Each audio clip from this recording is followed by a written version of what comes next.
Ini adalah monster dengan mata bukan di kepala tetapi di telapak tangan. Dia menjaga sebuah belati emas dan meletakkan umpan di atas meja. Dia membunuh semua makhluk yang memasuki istana. Ophelia menemukan batu aneh berbentuk seperti mata di pinggir jalan. Dia sadar bahwa batu itu adalah potongan bagian dari patung batu di depannya. Jadi dia meletakkan batu itu pada patung di depannya, tetapi batu itu adalah semacam kunci. Seekor belalang keluar dari mulut batu. Pada malam hari belalang itu datang lagi kepada Ophelia dan berubah menjadi peri. Dan membawa dia ke gerbang dengan patung batu kepala kambing. Ternyata itu adalah sebuah labirin. Ujung labirin mengarah ke dunia bawah tanah. Ada monster dengan kepala kambing yang tinggal di dalamnya. Ia mengaku sebagai Pan, utusan dari istana bawah tanah. Ternyata dahulu kala ada kerajaan bawah tanah. Tidak ada perang di sini, semuanya sangat damai. Tapi putri muda dari kerajaan ini ingin melihat dunia luar dan kemudian melarikan diri dari situ. Tapi matahari membutakan sang putri dan membuat ingatannya hilang. Sang putri juga menderita penyakit dan dia akhirnya meninggal. Tapi ayahnya selalu yakin, suatu hari sang putri akan kembali ke tubuhnya. Pan memberitahu Ophelia itu bahwa dia adalah sang putri. Dan inilah dia mengikuti petunjuk buku ke sebuah pohon besar. Pohon besar ini memiliki cabang yang kering dan batang yang sudah reyot. Jadi ada katak besar yang tinggal di akar pohon itu dan mencegahnya tumbuh. Ophelia itu ingin membuat katak itu memakan batu ajaib yang dia bawa, agar dia bisa menyelamatkan pohon itu dan mengambil kunci emas dari dalam perut katak. Ophelia mulai masuk ke lubang di pohon, dan di dalam pohon itu penuh dahan berlumpur. Ada banyak juga serangga di dalamnya. Tiba-tiba Ophelia itu mendengar sesuatu dan berbalik. Seekor katak besar sedang menatapnya dengan tajam. Ophelia menatap katak di depannya dan berpura-pura tenang. Sementara katak raksasa itu tertarik oleh serangga di wajah Ophelia. Dan katak raksasa itu memakan serangga di wajah Ophelia itu dalam satu gigitan. Ophelia kemudian menyadari sesuatu. Dia mencampur serangga dengan batu ajaib, dan menyodorkannya pada si katak raksasa. Benar saja, katak itu tidak bisa menahan godaan. Setelah memakan serangga dengan batu ajaib, si katak meleleh berubah menjadi gumpalan daging. Ophelia berhasil mendapatkan kunci emas dari dalam perut si katak dan Pan sangat senang. Pan kemudian memberi Ophelia sepotong kapur, dan berkata padanya bahwa dia akan menggunakan kapur itu untuk tugas kedua. Ketika Ophelia kembali ke rumah, dia melihat ibunya yang sedang hamil mengalami pendarahan.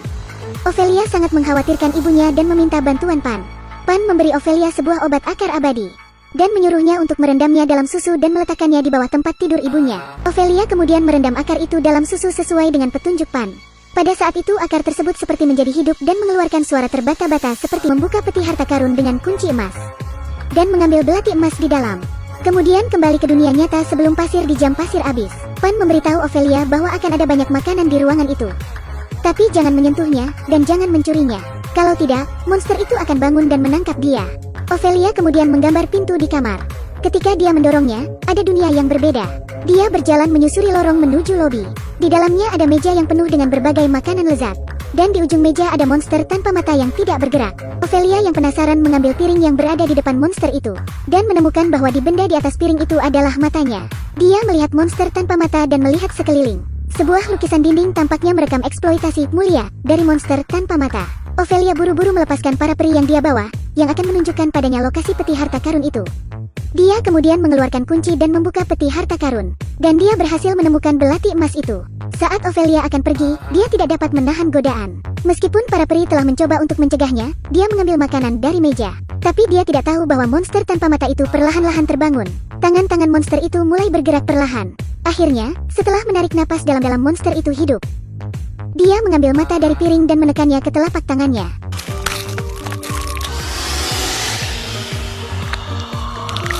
Ophelia yang masih memakan makanan di meja tidak sadar kalau monster itu semakin dekat dengannya. Para peri mencoba untuk menghentikan monster itu. Tapi tidak diragukan lagi, para peri ditangkap dan telan oleh monster itu. Ophelia bergegas pergi tetapi akhirnya dia kehabisan waktu. Pintu tertutup secara otomatis dan dia melihat monster yang mendekat. Ophelia lalu dengan cepat menggambar pintu kecil di atas kepalanya. Tepat pada saat monster itu hendak menangkapnya, dia berhasil merangkak kembali ke dunia nyata. Kerakusan Ophelia itu menyebabkan bencana besar.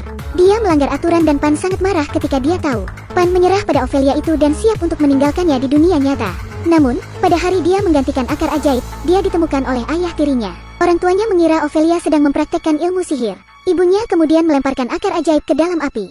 Ophelia itu tidak bisa berbuat apa-apa mendengar suara ratapan menyakitkan dari akar ajaib. Tanpa kekuatan dari akar ajaib itu, hari oleh ayah tirinya. Hari itu Pan tiba-tiba muncul dan siap memberi Ophelia itu satu kesempatan terakhir. Ophelia membawa adiknya ke labirin ketika ayah tirinya tidak melihat, dan Pan bersiap untuk membuka pintu ke kerajaan bawah tanah dengan darah saudaranya.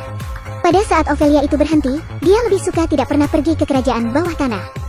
Dan dia juga harus merawat adiknya, Pan tidak punya pilihan selain berhenti. Dan saat itulah ayah tirinya muncul dan merebut adiknya dari pelukan Ophelia. Ayahnya juga menembak dan membunuh Ophelia yang tidak memiliki hubungan darah dengannya.